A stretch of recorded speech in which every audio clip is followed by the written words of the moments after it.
Bonjour. Valérie Pécresse, lancée dans une collecte de dons pour effacer ses dettes de campagne, a refusé celui de Nicolas Sarkozy, dont le soutien à la candidate des Républicains avant le premier tour de la présidentielle s'est fait attendre sans jamais arriver. Il aurait pu économiser 2000 € en la soutenant au premier tour, ce qui lui aurait peut-être permis de passer les 5% et d'être remboursé de ses frais de campagne.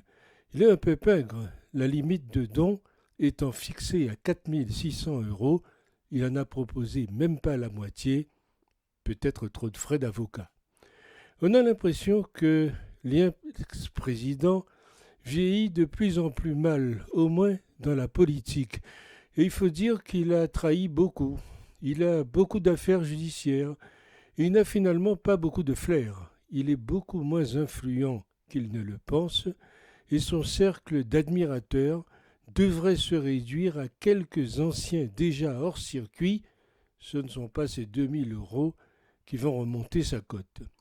Quant à Valérie Pécresse, elle est droit dans ses bottes. Cette histoire va un peu rebooster son image.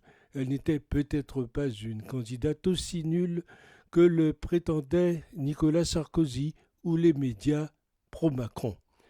Elle refuse, c'est logique et tout à son honneur. Cela prouve qu'elle a du courage et de l'honneur.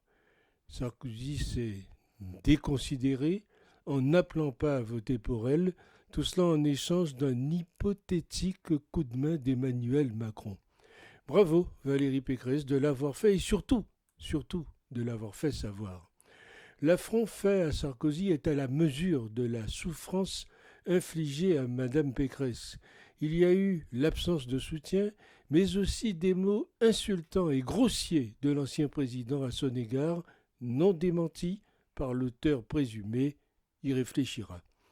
Il restera à tout jamais comme le fossoyeur de la droite républicaine, après avoir foulé aux pieds le non au référendum de 2005, ça ne s'oublie pas, en nous refourguant le traité constitutionnel refusé via le traité de Lisbonne voté par le Parlement, après avoir promis le Karcher qu'il n'a jamais passé et un débat sur l'identité nationale qu'il a enterré, après avoir gouverné au centre-droit avec des ministres socialistes alors qu'il avait mené une campagne très à droite pour siphonner le vote FN, après de multiples revirements, reniements, renoncements et trahisons qui nous ont amenés au calamiteux quinquennat que l'on connaît, il a torpillé une première fois la droite républicaine en 2017 en flinguant politiquement Fillon, dont il n'a jamais digéré la victoire à la primaire.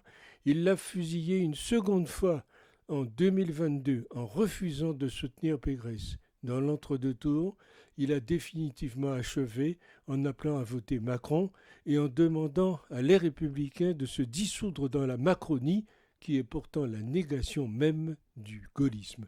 Présidentielle perdue, Nicolas Sarkozy a décidé depuis de couler les Républicains. C'est après moi le déluge.